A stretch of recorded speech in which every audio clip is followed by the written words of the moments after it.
சாயந்தரம் ஒரு சாயந்தரம் ஒரு 6:00 இருக்கும். சின்ன வயசுலலாம் அம்மா கண்ட சஷ்டி கவசம் பாட்டு போடுவாங்க. எரிச்சலா இருக்கும். ஆனா இப்போ அப்படிலாம் இல்ல.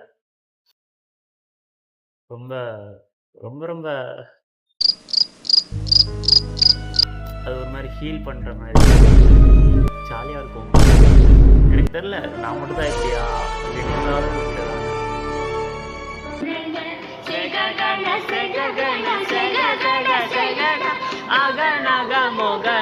This is a classic.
ஆனா எனக்கு மண்டைக்குள்ளேயே ஓடிட்டு இருக்குது என்னன்னா, தோத்துக்கிட்டே இருக்கேடா, தோத்துக்கிட்டே இருக்கேடா, தோத்துக்கிட்டே இருக்கேடா.